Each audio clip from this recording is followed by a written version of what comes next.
This is a painting which depicts the martyrdom at Namugongo.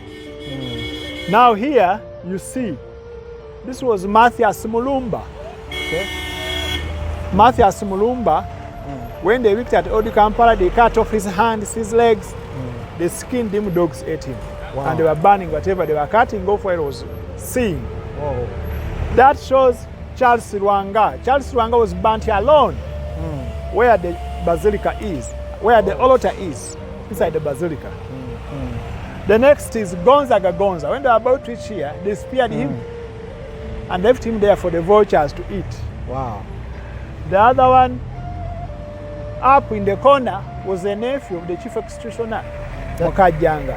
Okay, Mukajanga, that is Mbaga Tuzinde. Okay. Mbaga Tuzinde was the nephew of Mukajanga, son of his brother. When they reached here, I told him, you boy, escape, I will hide you. The boy said, no, I'm not going to escape, I have to die, I'm going in heaven. Then he said, okay, if he has refused to escape to me, it looks as if he's mad. Let us hit him on the head. Wow. So that they can burn him. So the boy was hit on the head, he died, then they put him on fire. 13 Catholics and 13 Protestants were burned together. 25 people were burned together at the Protestant shrine, a kilometer from here. On the 3rd of June, 1886. That's why you see, we celebrate every 3rd of June.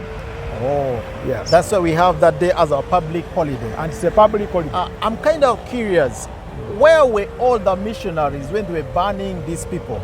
The missionaries were available. Father Ludel went and pleaded to the king. Okay. And the king said, leave us alone. These people are killing our children. For you are not going to be killed. But the more you teach, the more we kill.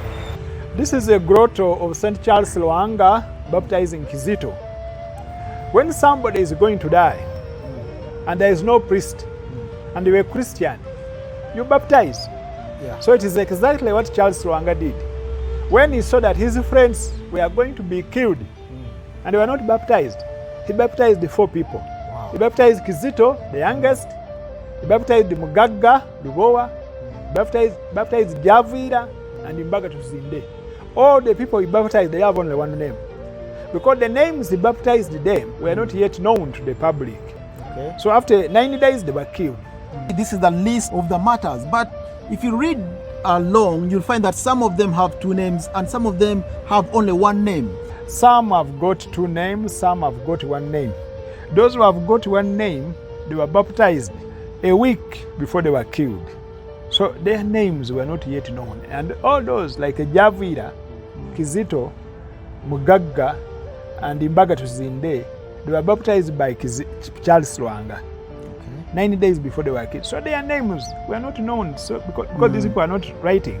So when they baptize you, they give you a new name? They give you, those who have 2 names, they were given Christian names like Kaloli, Matia, Joseph, Dennis, Posiano, Andrew, Tanasius, Gonzaga, Noah, Luke, James, this Jacob, all these are Christian names. Ambrose, Acleo is Achilles, this one, Adolf, Bruno, and John Mary. So those were baptized by the missionaries. Wow. They gave them their names and they were writing. Now these were baptized at the last moment, during the time of death, emergency. So what is the significance of baptism? Baptism, you become a son of God. You are Christianized. You become God's family. You are entering into God's family. A Christian, a follower of Jesus. So that's why it was urgent. Yes, to be baptized. If you don't have a Christian, if you are not yet baptized, they term you as a pagan. You are not. You have not been entered in the Christian family, son of God. Though God created you, but we don't know you whether you're Christian or what. No. We are now entering the Basilica, as you can see. This is the altar where Holy Mass is celebrated every day. Under the altar is the exact spot where they burnt the leader of the Uganda martyrs, St. Charles Lwanga. St. Charles Lwanga was burnt here around midday on Thursday, 3rd of June, 1886, 133 years ago. This was an execution site. Now, a man known as Senkole the assistant chief executioner to Mukajjanga. When they reached here, he thought Charles Lwanga might be forgiven.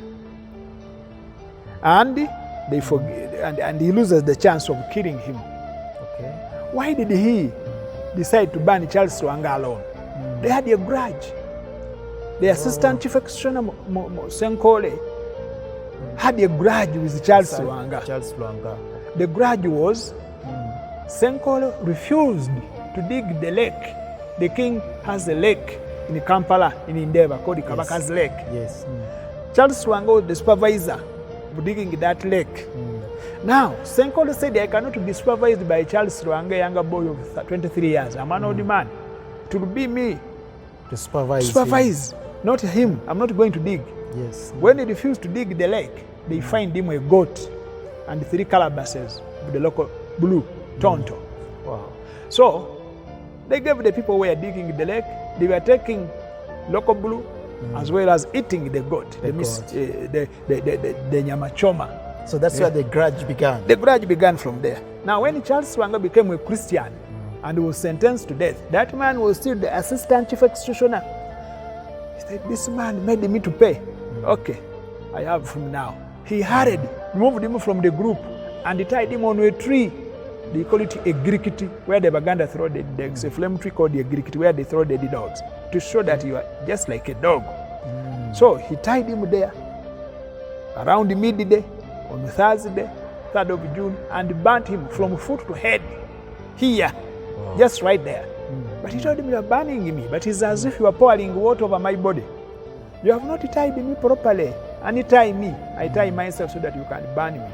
Tell the king he has killed me for nothing. Let him repent.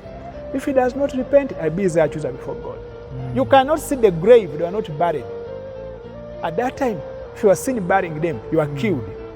People came and took the ash. When the ash was over, they took the soil. When the soil was over, they started digging. They are taking the soil to keep in their houses because they knew this is a place which is holy, and also the soil also is holy. Why did people used to take that ash and also his remains, plus even the soil? Because of the attachment they have with saints. Wow. They knew if I take the soil from where the saint was buried, I'll be blessed.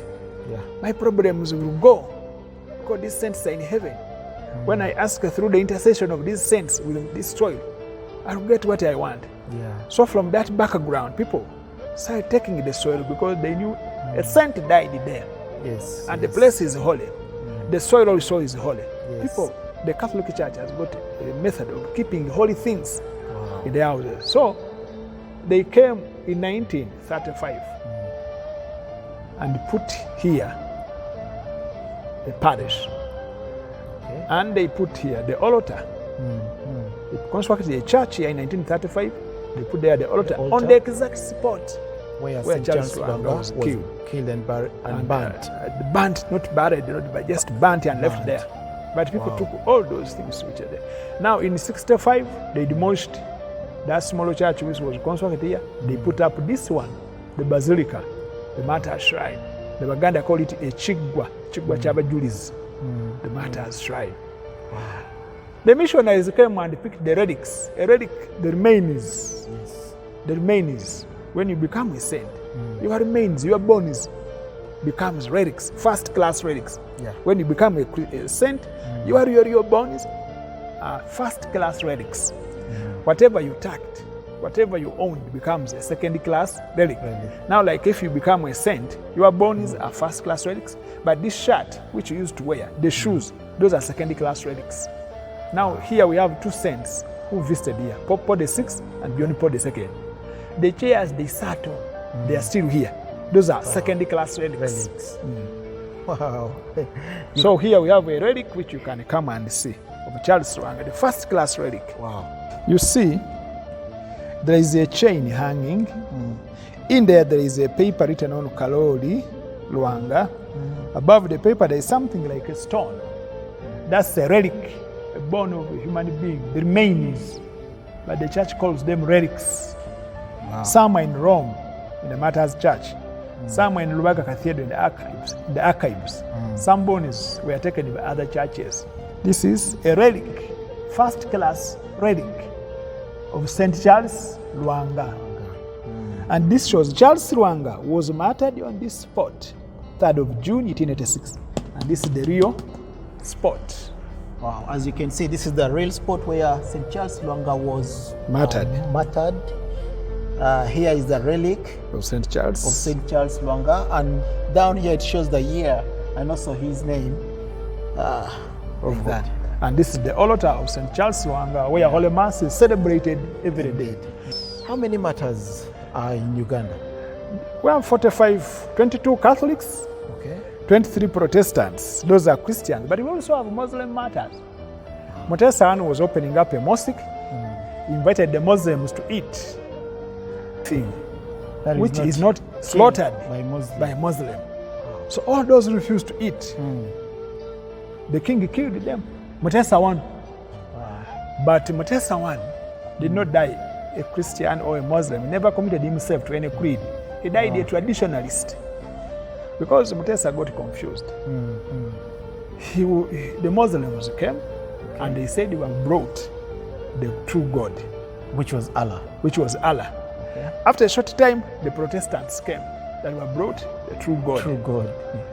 After a short time, the Catholics came, were brought a true God. God. Now he said, among these three foreigners, who was the true God? Because he loved Islam so much. Yes. But then he went to the Catholics and said, why don't you marry? They said, he want to serve our God fully, without any disturbance. Now, Mutesa said, a God which makes somebody not to marry, that one must be a true God.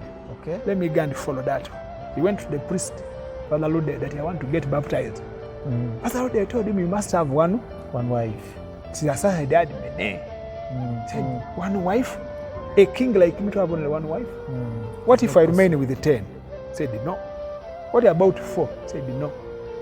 Said, you must have one. He said, okay, your religion is good, but it's hard. So for him, he died a traditionalist. Mwanga got baptized. Mwanga was exiled by the British. He went to the Seychelles in Indian Ocean. The British exiled him when they were colonizing this country. He went to the Seychelles in Indian Ocean.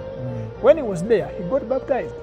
Wow. They baptized him Daniel. You see, they call him Daniel. By another group of missionaries. By the Protestants. By the Protestant, not this very one. He was baptized Daniel. So that's why you see they call him Daniel Mwanga. He became a Christian after killing the first Christians. Okay, how about those Muslim martyrs? Are they also celebrated? Or do they also have special sites whereby people go to see them and perhaps remember them for dying for their faith too? The Muslims don't, they say for them, they only make a hijjah to Mecca. They say, we know we have Muslim martyrs, but our religion does not require us to make a pilgrimage there. We only make a pilgrimage to Mecca. So that's why they don't remember them. They say it's not in their teaching. But they were more than the Christians. They were about 70, between 70 and 75, about 70 who were killed. But they don't remember them because their religion does not require them to make a pilgrimage to such sites. They only make a pilgrimage to Mecca. Wow. Yes.